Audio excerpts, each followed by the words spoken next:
All right, it is Thursday, October 28th. We are staring at Halloween. We are right in the midst of fall. I still haven't seen much of the leaves and the foliage, but I know a guy that has, who's been out traveling, and I think's got some tales to tell us. Here's Riggo. That is correct, Todd. I have been traveling a little bit, not too much. On Tuesday morning, actually, it's a typical, I think most people are familiar with Uncle Jerry, correct? Uncle Jerry, his exploits. Or you're certainly familiar with it. Yeah, Uncle Jerry. I'll set it up and give it a lifelong friend or a longtime friend for sure. Yes. And 40 years. Jerry's a raconteur. Yes. And a man. And I think it's safe to say Jerry doesn't always get it right. No. In fact, it may be safer to say very seldom does Jerry get it right. And particularly nowadays that Jerry's a little older, such as myself. I fancy myself, aspire to be often wrong, never in doubt. But Jerry will never admit that after a while, he finally admitted this weekend, or this last couple of days, to breaking the rod in Alaska 20 years ago. Oh, did you? He finally confessed. Okay, and we looked at, you saw? I was playing the videotape with you. Of the trial. Yes. Of his trial, of where he was coming up with his mad lawyer explanations for how things went down. And to put the bow on Uncle Jerry so people can relate to this story is, brilliant lawyer. Yes. And he's not going to lose an argument. You gotta bring your A game. Well, yeah. I mean, he wears you out to the point you're like, no mas. Okay, you win. He comes up with stuff that is, I don't know if the word would be ethereal, but it's like you can't. That's a good word. Try to figure out how does that? Right, yeah. No, you know what, basically don't ask. Because the explanation will be even more circuitous and serpentine than the first one. You know what I mean? It just keeps getting deeper and deeper. So just go, okay, I give up. But anyway, so Jerry's supposed to pick me up at noon. He was going to get to my house on noon, and I get a phone call at 12:30. And it's Jerry. And I said, oh, okay, so where are you? And he says, I'm in West Virginia. And I went, West Virginia? What the hell? How'd you get out there? Well, and then, he goes into, but I guess he had forgotten medications that he was supposed to bring with him, so he had to drive all the way back to, I said, what time do you think you get here? He said, I don't know, maybe, and I'm thinking because we're going to meet up with some other folks on the way to where we're going. And in other words, it's all of a sudden we're 2 hours. And you're not going to West Virginia. You're not going that away, necessarily. Well, actually, we are. We are, interestingly enough. But it's kind of now that I look back on it, what I should have done was just jumped in my car, drove to where the other folks were, got in with them, and met Jerry somewhere along the way. That's what probably I should have done. But I did want to keep him on the hook because he was going to come and get me, and I knew it was basically I was busting his balls for being 2 hours late. So it kind of worked out the way it was, and I was kind of pissed, and then I realized I'm dealing with Uncle Jerry. Well, I was going to say you can't get mad at Uncle Jerry, right? I mean, you can, but you were in Alaska, you lost him for a while, right? Same thing. You were in Mexico, yes. You lost him in a gift shop wandering around. Yeah, Costa Rica, actually. Okay. And couldn't come back out of that. So it's like, that's when I started getting all worked up. I went, oh, what am I doing? Exactly. I mean, this is stupid. It's an expectation level. Keep the blood pressure down. There's no reason for you to experience it. So anyway, we finally meet up, and we are headed to West Virginia, exactly where we're going. I got a good friend of mine. Once again, I will not mention any names, protect the guilty in this particular situation. But we were going on a little fishing expedition. Which we fished yesterday. And it was, I got to tell you, that part, there's one thing about this area here you get so used to here and maybe even the coast that you don't think about the mountains and all that. I guess you do. Depends on your point of view. How close we are. Yeah, exactly. In like 3 hours, you're right in the middle of everything out there. You go through Garrett County, which is the last county in Maryland, kind of, I guess you'd call it if Maryland has a panhandle, that would be it. Of course, West Virginia has a panhandle, and that's where they both kind of meet. Pennsylvania, it's wedged in, out so there. The Cumberland, right? And Hancock. we weren't at the headwaters but we weren't that far away from the North Branch of Potomac River. And wow! And that's where we went to do a little fishing yesterday.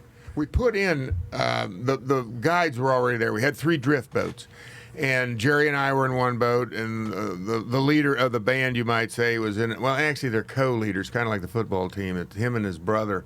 They were in separate boats, and they were drifting the river as well. So what body of water? It's the North Branch of the Potomac River. Okay, so and it's good. It's like I said, the headwaters are up there, but where we were, it's a decent amount of water. It's nothing like where the Potomac is in my backyard. But then again, you got to remember, you got the South Branch and the North Branch, and at the confluence, it becomes the Potomac River. Okay. And they're both pretty good sized. All the way up in West Virginia, where I guess I'm thinking that's where the headwaters are in West Virginia. I'm not 100% sure of that, actually. I mean, it could be Maryland, but I don't think so. So anyway, we went to this town, and I forget the name of it, but we met the guides there, and we went down, and we got in the boats, and we started our drift. Now, Jerry was fishing with a spinning reel, and I think he was using like a jig or something along those lines, and I was using a fly Can rod. I ask, as a novice fisherman, are you fishing specifically for a type of fish this time of year? Trout.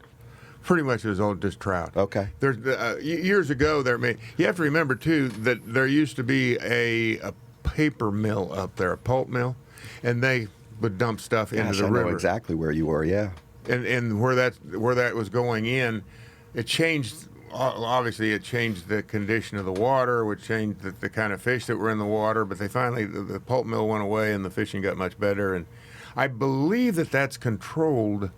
Yeah, the North Branch Potomac, I believe there's water that's let out of a reservoir that keeps that water fairly cool year round. That's why the trout can survive. So that's where we went. And you don't, once you've been to the Kvichak River in Alaska, you really think you're a trout fisherman to begin with.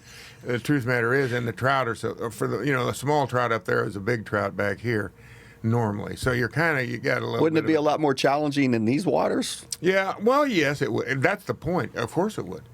But they're completely different fish. Of course, that's if you talk to Spinard Slim, that he claims that if there was ever a weightlifting contest among fish, that the Kvichak River rainbows would win every division because they're the most powerful fight fish. Are they steroid free? Yeah, Are they? And they're steroid free. Well, they're in Alaska. Any performance enhancement? Pristine Alaska. Not up here. Up there probably. I don't know, but I'm sure that there's probably been a little bit of meth cooked up where we were.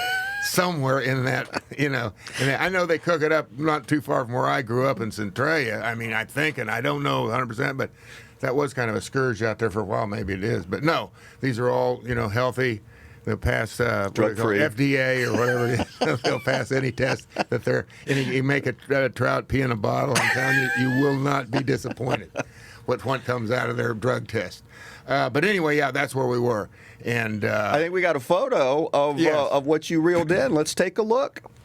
Yeah, now this is about a 20-inch rainbow, which is a decent fish. I would imagine that fish weighed somewhere between 4 and 5 pounds, something like that. It was a nice fish up there. I was surprised.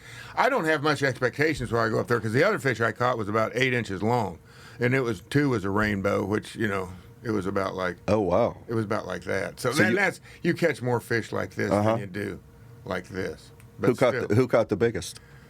There was another fellow there that caught a fish probably about the same size as mine, which is kind of odd that we had two nice. But there wasn't many fish caught. Uncle Jerry?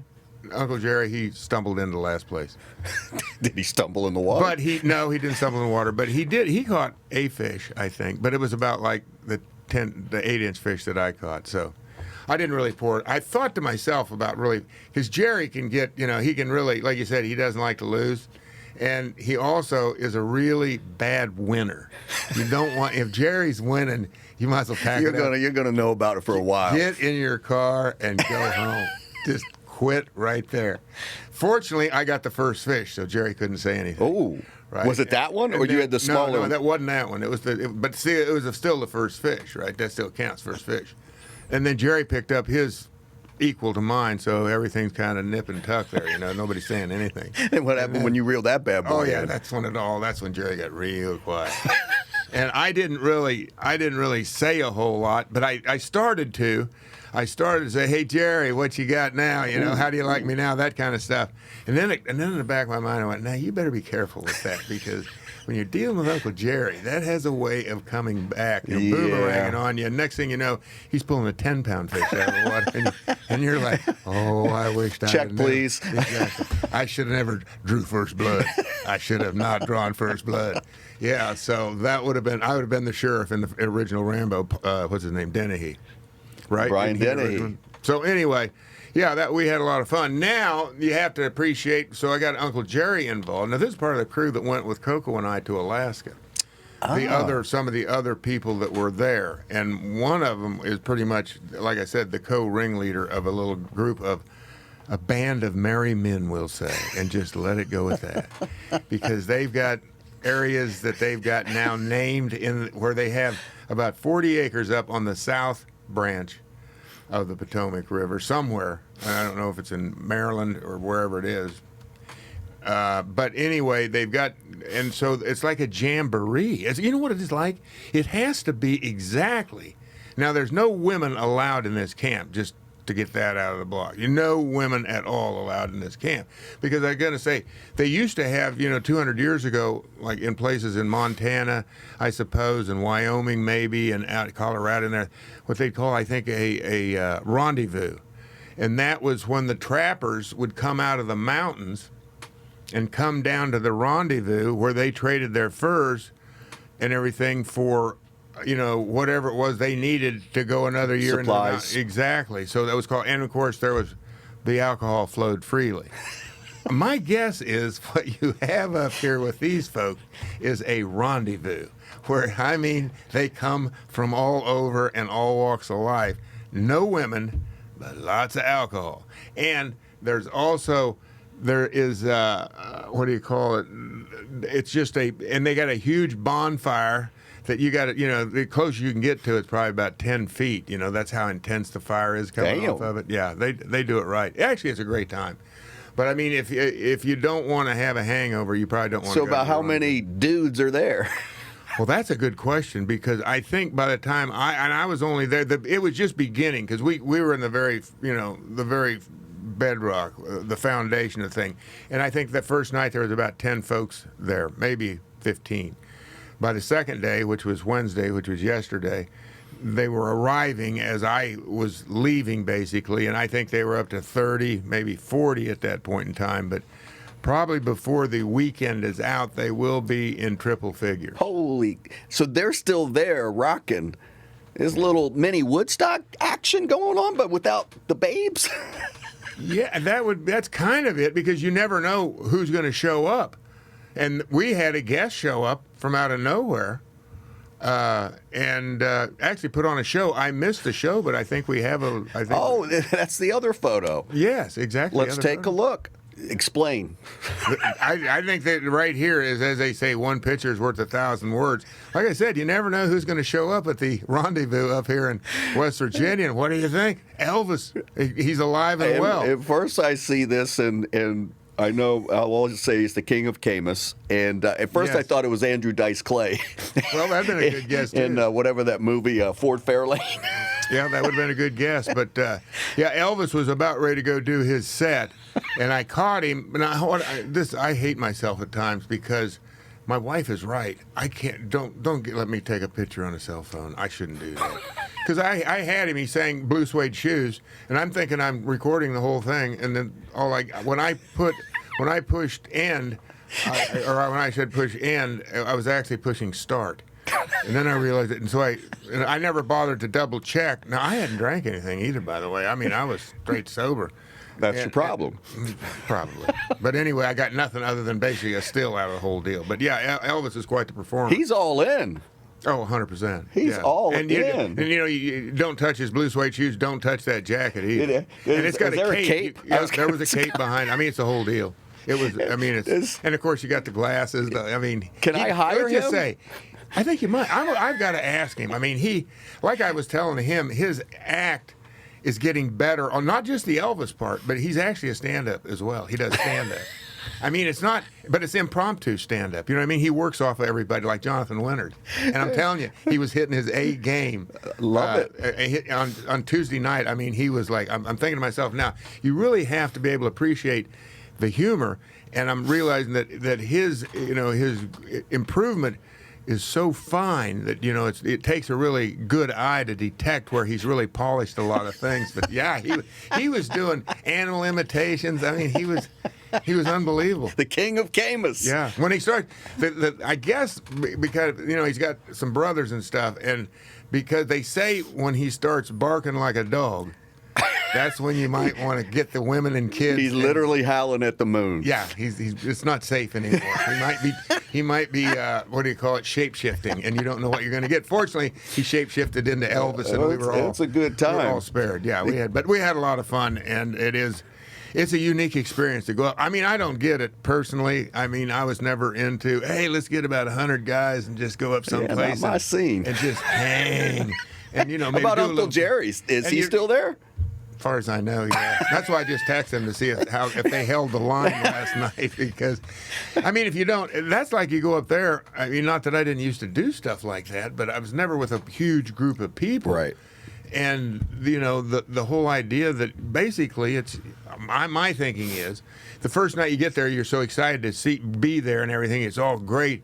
You overdo it and you wake up with a hangover, right? Well, everybody knows that the best cure for a hangover is more drinking, more alcohol. So each day begets the night before begets the following day, where you wake up going, oh God, I'm going to have a beer. I'm going to have a beer. Or a Bloody Mary. I mean, I need something. All of a sudden, you're going, whew, I don't feel so bad. And then, like 3 hours later, you're like, all right, let's go. Come on, let's go get in the water. Let's go fishing. And then, that night again, it starts all, oh, God, I'm tired.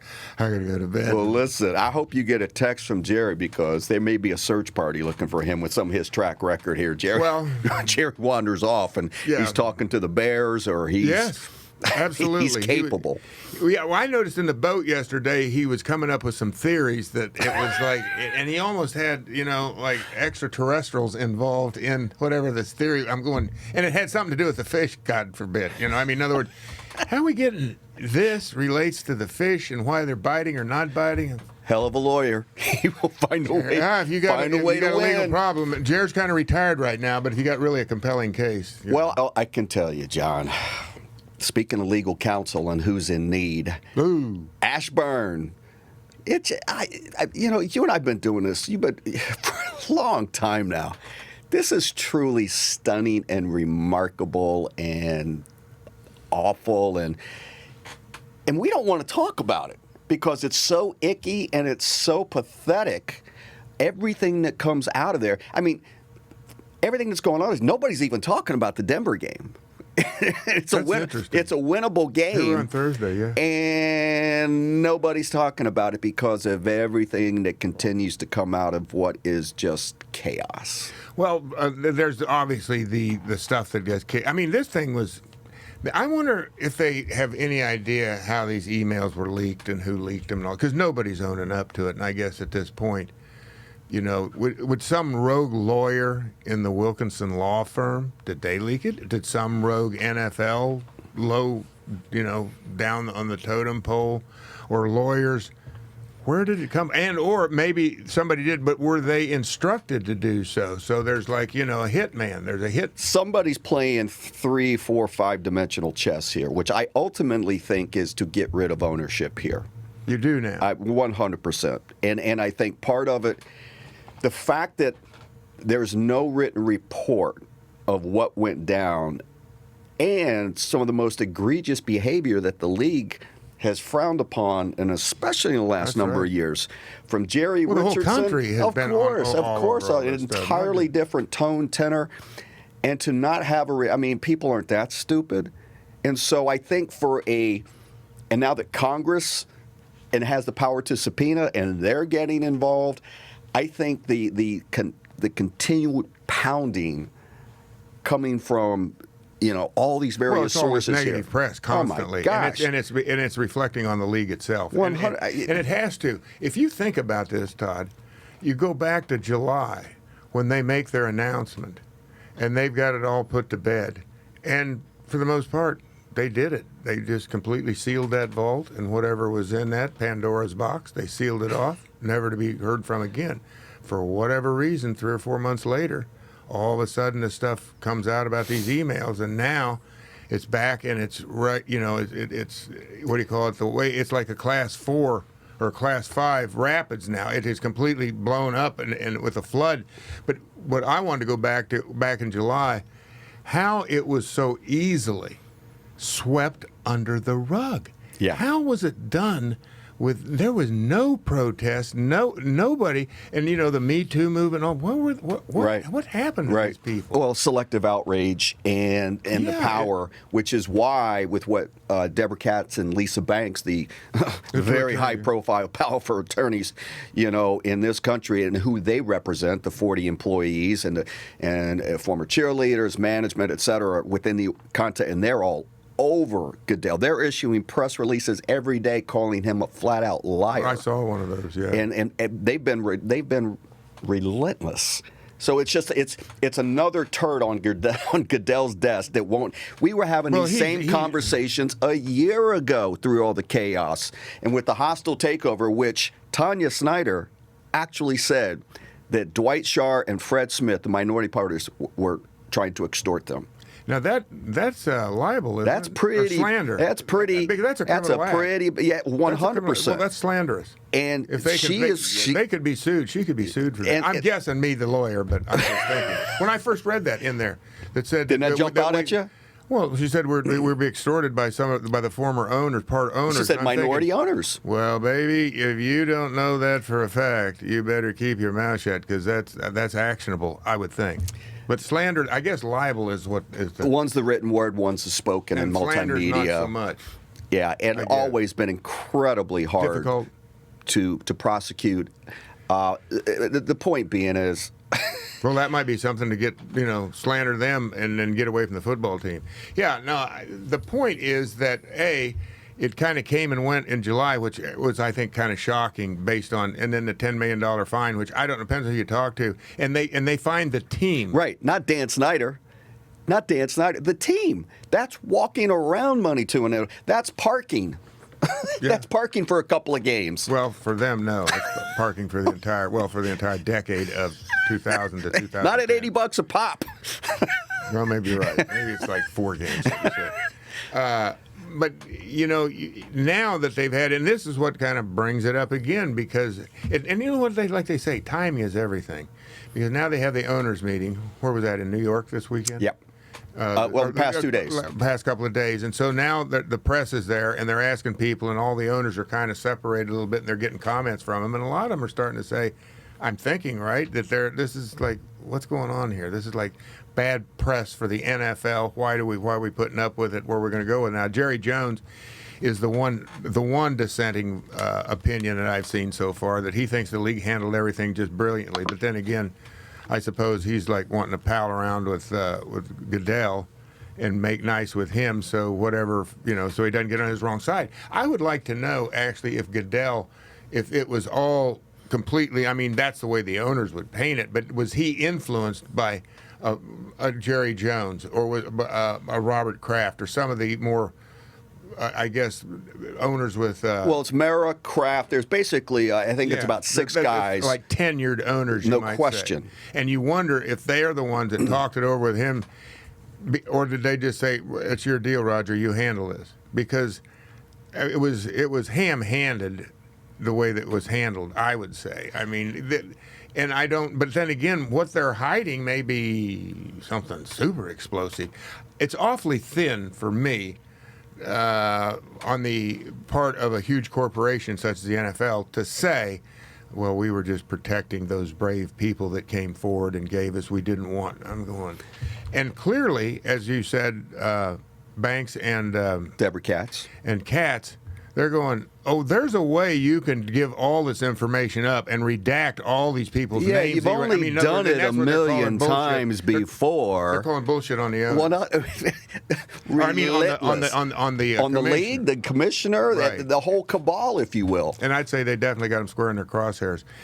You would say, I mean, maybe there is going to be a day of justice for the employees out there, the women that had to go through this, whatever the nightmare was of working for that football team during those times. And who knows? I mean, and you assume it's gotten better, but I don't know. Well, we know the window dressing that's If occurred nothing out else, there. But you can't to just sweep aside 20 plus years of malfeasance in this, and the women they're going out there and they're doing podcasts.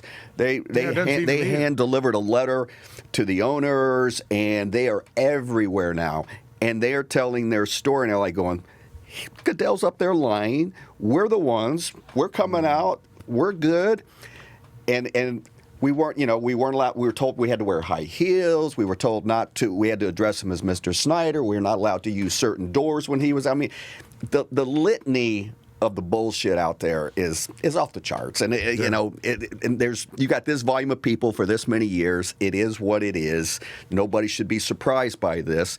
The surprising part, and to me, what is just ridiculous, and I think this is the beginning, not the end, of how the league and Goodell are handling this. They are getting just slayed across the board.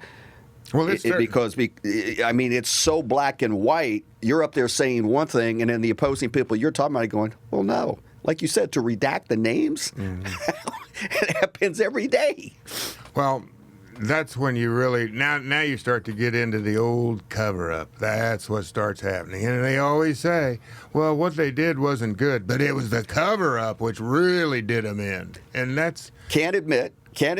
And then you got Mark Davis of the Raiders. And he's asking questions. Oh, and he said, because he's pissed. And he said, how is it that they had these emails in June and they didn't notify and tell us until now I got a lame duck coach that they knew about, and then you spring this. And the timing of all that was 100% tied into DeMaurice Smith and that part of the equation. It just was. To get him back reelected, because he was in the fight of his life to maintain that position again, and strategically how that was. But for what purpose, though? Is it not a CBA? Because the league. The CBA's over with. He'll be retired before there's a new CBA. So John, they like negotiating with him because they get over. They get over, and they won an 18th game. This is a never-ending quest. Yeah, 100%. And so, I'm just saying, what acts like it doesn't make sense. I think there's a grand master plan behind some of the stuff that I think ultimately is really bad news for current ownership, because there's too many people out there saying, how can this be, as a nation, in business, and Congress to get involved and their subpoena powers? Well, you go back to when this stuff was released at the beginning of October, and of course took Gruden and got him, he had to resign out of everything. It does make you wonder, when they uncovered this and they knew back, what the league, I don't know, if you're sitting there with this now, if you have, this is pretty damning stuff if it ever gets out in the open, do we release it? Do we say, go ahead and put it out there because now we've uncovered it? Or do we sit here and hope that it's never discovered, yet knowing that there's tons of people that have access to this information? Right. And there's too many. You would say, you can't, once again, it's a botch-up on their part because they weren't proactive. They sat back and were passive about it, we think, or... In other words, there's not a good spot for them to stand to where there's no guilt, that they accept no guilt. Right. It's either ineptitude or whatever, or just wanting to hide something from the public, or like you say, it was actually part of a master plan to put this out there because they still don't like Al Davis's franchise and his son that's at Raiders, and they tried to sue us, and we've got we got a little chip on our shoulder about that for so many years. Little payback. They're not above that. In fact, case in point now, it's a new NFL supposedly, but back in Super Bowl 18, in Miami or in Tampa Bay. You've heard me say this maybe, but Oh yeah. but my wife was in law school in New York, and they had an NFL lawyer come over and address the class. And I forget what it was involved, but some kind of corporate, or maybe it was sports, law, something along those lines. And he started telling the story about the Super Bowl 18 of how the league, Jack Kent Cooke had did something that the league, he offended Pissed 'em some off. owners. And so his payback was they stuck the team at the Holiday Inn in Tampa Bay. Now, can you imagine? I mean, nothing against the Holiday Inn, but a Holiday Inn for a Super Bowl? I mean, Tampa Even then was not ready for it. I will say that. Right. But there still was a big high-rise hotel, and that wasn't the only one where the Raiders stayed. We were in a 3-story. There were 3 levels there. That you went with and you had the what do they call that thing in the very middle? Atrium? An atrium where the swimming pool was and all that stuff. And you had a little balcony that looked out into the atrium, and there was no parking lot whatsoever. But you imagine the crush of people that was in there, literally a crush of people, pretty much 24/7. I mean, from about 1 o'clock in the morning till maybe like 5 o'clock in the morning, 1 to 5, maybe 2 to 5 for 3 hours. It thinned out, but then all of a sudden, it was. So we had to put up with that all week. So my point is that's a vindictive outfit, if you get on the wrong side of it. Oh, 100%. And you can imagine what they've done to the players over the years. They're like tigers. They'll eat their young, or polar bears. They don't They are really care. a cabal. Yeah. And They're dealing. Right now, I would guess they're in crisis management big time, because the congressional thing is the thing that maybe where it's like the last trips them up, where they really stumble and fall, because this stuff's all due by November 4th. And the NFL has all, they've been very coy, saying we look forward to talking to Congress about this. Yeah. So smug. And yet, I forget the congressman's name yesterday, came out and said, he goes, they're not really cooperating right now. So he's up there saying they're going to cooperate. They're not turning over the documents. And here's the another greater play in this game of chess that's going on. The league and this franchise desperately want a new stadium, right? They want a new multi-billion-dollar stadium. Super Bowl capable. Super Bowl capable, dome, retracting dome, open air, and down in D.C. making another showplace, another jewel in this town. The league wants it, the political aspects, the entertainment aspects. They can't get that. They cannot get that with this ownership right now, and all the chaos goes around, because here's the part, and we can put a bow on this, John. For me, you got Deflategate, right? And the hours and the lawyers and the that went on for seemed like an eternity. Right, and a voluminous report and penalties to the franchise were far all more over a football, deflated having football. had like 2 pounds less air than it should Right, have. Tom Brady would have beat you with a Nerf football, okay? But you got all that for Deflategate, and this and the volume of people that have come forward that have, and before in the days, and I know plenty of people that got caught up in that crossfire, and all, it could cost you your livelihood or otherwise to step forward and say the things that you were saying. And the volume of people that are doing that now, and the tone of the country right now is enough already. Bad behavior, and it hits all the isms that we talk about, right? Harassment, sexism, Me Too, this, and it goes on and on. So how is it that you actually are getting up there and saying, oh, well, we think he paid the price. We think the franchise paid the price. Nobody's believing you. Well, they had people believing it 4 months ago. That's it. That's what's incredible.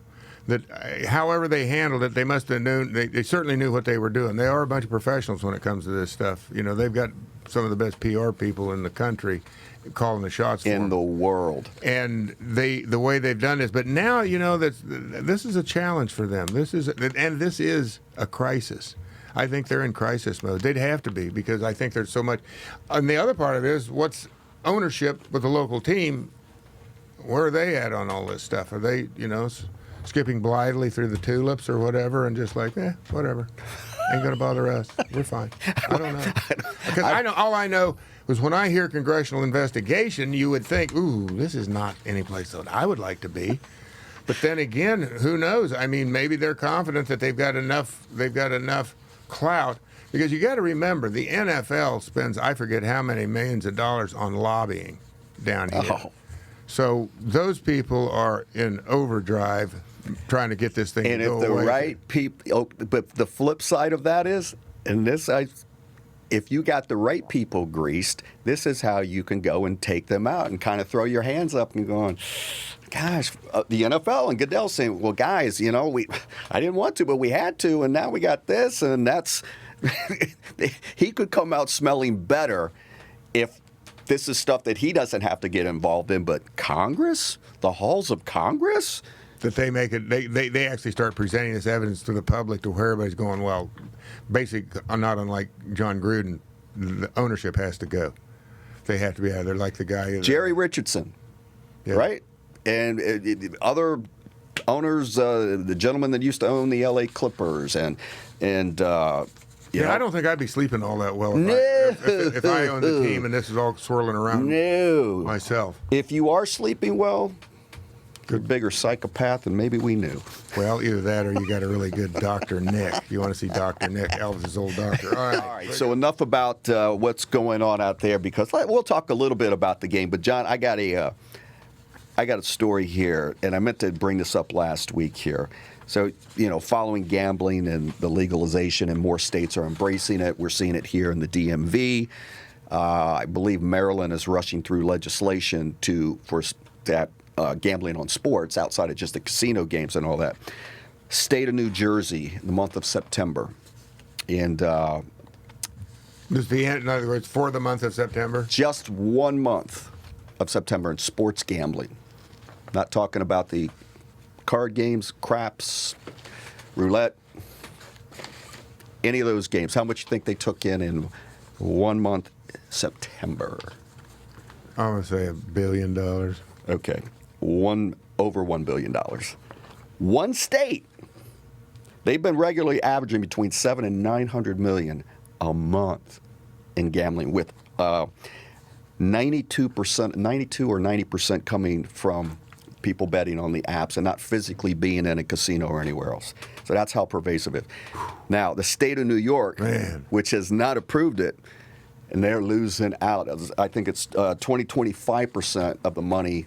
In other words, the tax money? Well, no, of New Yorkers going in to get in on this action to bet, because you can't bet in New York.